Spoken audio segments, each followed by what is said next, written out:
The world is seeing a textbook case of ethnic cleansing happening right before our eyes. Top Israeli government officials have publicly admitted that their goal is to ethnically cleanse the Palestinian indigenous population of Gaza, that is more than 2 million people, and an Israeli government minister said that they are carrying out a new Nakba. This is a reference to the ethnic cleansing of Palestinians in 1948 that led to the creation of the State of Israel. It is not just one Israeli official who has admitted this. There is a mountain of evidence that continues to grow, and today I'm going to look at the evidence showing how the United States government is supporting ethnic cleansing right now. Israel is carrying out ethnic cleansing in Gaza, and it has the full support of the U.S. government. And meanwhile, the U.S. government is holding the United Nations hostage and preventing any action to stop this ethnic cleansing from happening. I want to begin this analysis today looking at the latest death toll. As of the 13th of November, Israel has killed more than 11,000 Palestinians in Gaza. That is 1 out of every 200 people, as the Washington Post reported. And what the Washington Post points out, that among those killed by Israel are doctors, journalists, professors, and poets. Roughly 2/3 of the Palestinians killed by Israel have been women and children, including more than 4,500 children and more than 3,200 women. According to the World Health Organization, that means that Israel kills a child in Gaza every 10 minutes. And now some Israeli officials are becoming more honest about what their real intentions are, and it is ethnic cleansing. This was acknowledged by a minister in the Israeli government, Avi Dichter, who said that their goal is a new Nakba. I'm reading from the top Israeli newspaper, Haaretz. He said, quote, "We are now rolling out the Gaza Nakba," and he said, "Gaza Nakba 2023, that's how it'll end." And once again, this is the minister, Avi Dichter. He is the minister of agriculture. He is also a member of the security cabinet, and he is an ally of Prime Minister Benjamin Netanyahu from the same far-right Likud party. Now, when he says that Israel wants a new Nakba for 2023, what does that mean? Well, if you go to the United Nations website, they have a brief summary that explains that this was, again, a textbook case of ethnic cleansing. Nakba means catastrophe in Arabic, and it refers to the mass displacement and dispossession of Palestinians in 1948.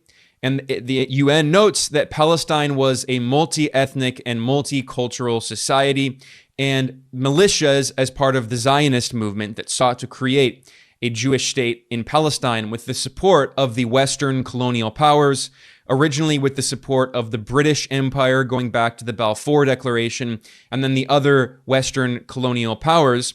These Zionist militias carried out a terror campaign, and they ethnically cleansed hundreds of thousands of indigenous Palestinians and created the State of Israel in 1948. And the United Nations notes on its website here that, quote, "As early as December 1948, that is a few months after Israel was created, the UN General Assembly called for refugee return, property restitution, and compensation. However, 75 years later, despite countless UN resolutions, the rights of the Palestinians continue to be denied. There are more than 5 million Palestine refugees that are registered with the UN, specifically with the UN Relief and Works Agency known as UNRWA. And Palestinians continue to be dispossessed and displaced by Israeli settlements, evictions, land confiscation, and home demolitions." And the UN notes that the Nakba anniversary is a reminder not only of those tragic events of 1948, but of the ongoing injustice suffered by the Palestinians. And now we have top Israeli officials admitting they want to carry out another Nakba. Now, I mentioned that it was not just one Israeli minister who has acknowledged that this is Israel's goal. In fact, the Israeli media outlet 972 obtained a smoking gun. This is a document from an Israeli government ministry, and they published this in an article titled, "Expel All Palestinians from Gaza, Recommends Israeli Government Ministry." And this article was published in collaboration with a local Israeli media outlet, and they got access to an Israeli Ministry of Intelligence document that recommends the forcible and permanent transfer of the Gaza Strip's 2.2 million Palestinian residents to Egypt's Sinai Peninsula. And it recommends a full population transfer as Israel's preferred course of action. Again, this is textbook ethnic cleansing. 972 published an English language translation of this original Hebrew language document from the Israeli Intelligence Ministry. This memo was dated on the 13th of October. And if you go in the document, you can see that the Israeli Intelligence Ministry recommended 3 options for Gaza. And one of them, option A, was the population remaining in Gaza and the import of Palestinian Authority rule. The PA already rules the illegally occupied West Bank, that is ostensibly Palestinian territory that has been illegally occupied by Israel since 1967. Option B was the population remaining in Gaza, along with the emergence of a local Arab authority. And option C, which is recommended by the Israeli Intelligence Ministry, is the, quote, evacuation of the civilian population from Gaza to Sinai. So ethnic cleansing. Now, the Intelligence Ministry wrote that option C is the option that will yield positive long-term strategic outcomes from Israel. And they said that options A and B suffer from significant deficiencies. So they do not support the creation of a new government in Gaza. They're recommending, the Israeli Intelligence Ministry is recommending ethnic cleansing.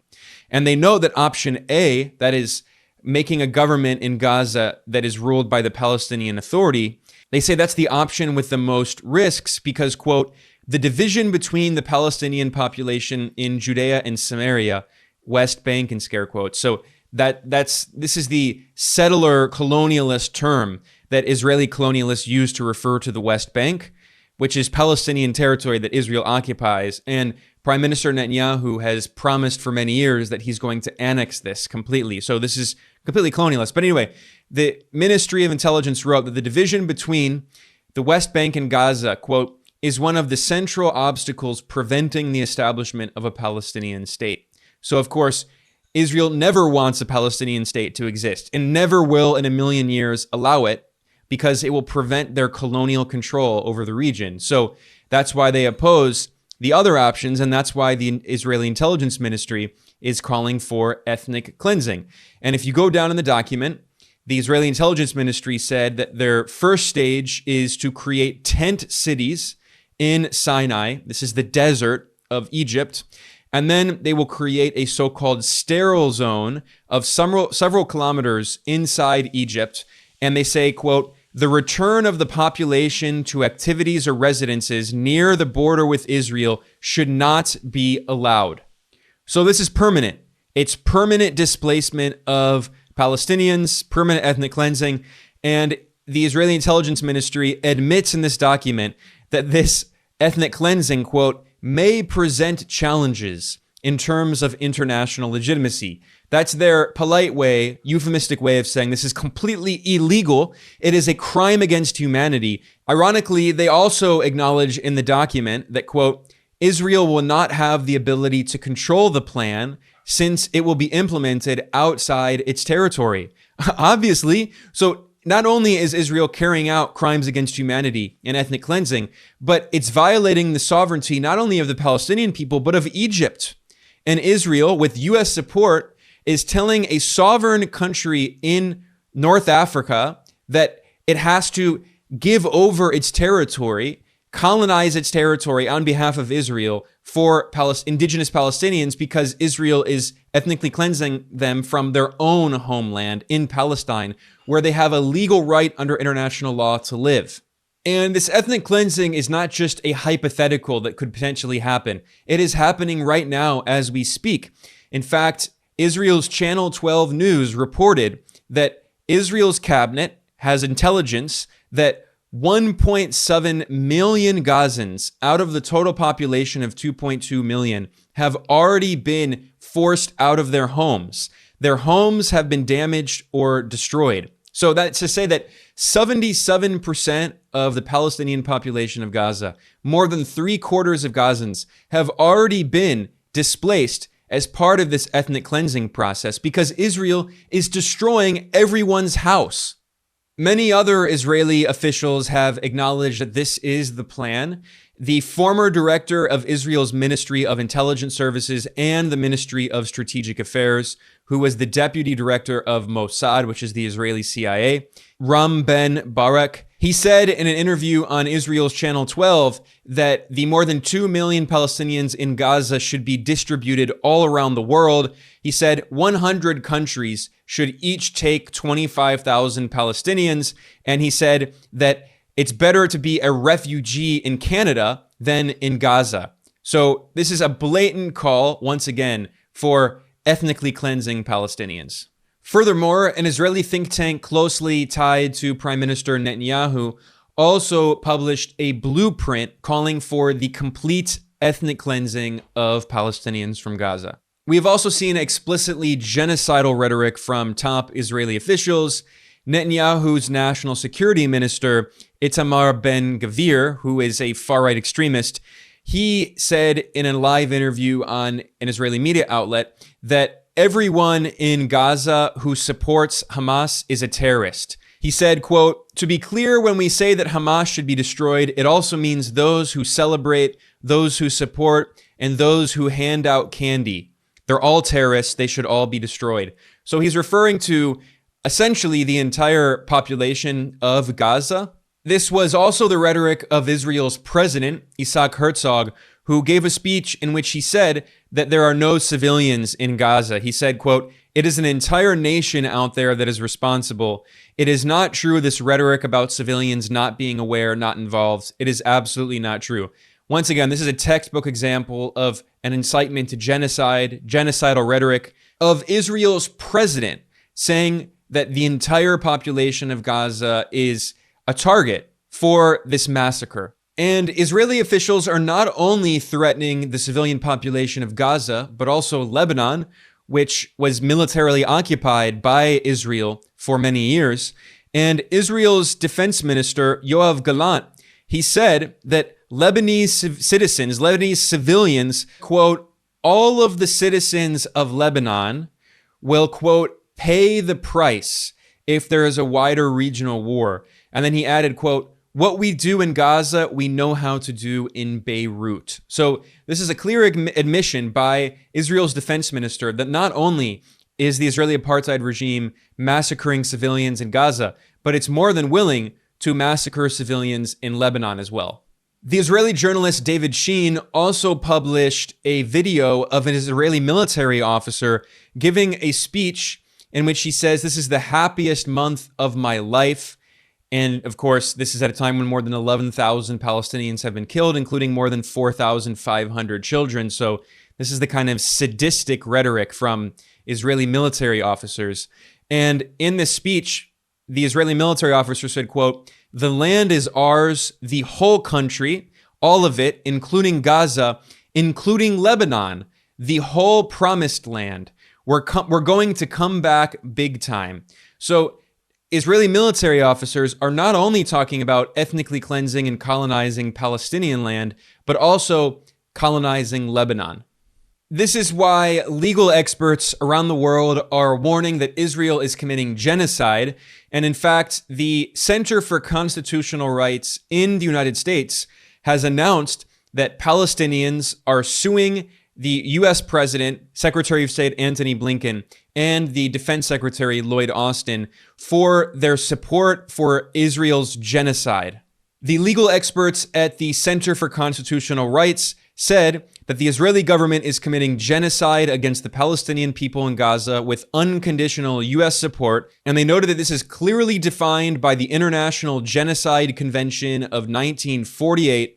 Numerous Israeli government leaders have expressed clear genocidal intentions and deployed dehumanizing characterizations of Palestinians as human animals. And the Center for Constitutional Rights noted, quote, "The United States is failing to uphold its legal obligation to prevent genocide, and President Biden and other high-level officials are actively aiding and abetting the Israeli government's genocide of the Palestinian people." Furthermore, the government of Algeria has announced that it is working on a formal legal complaint against Israel in the International Criminal Court.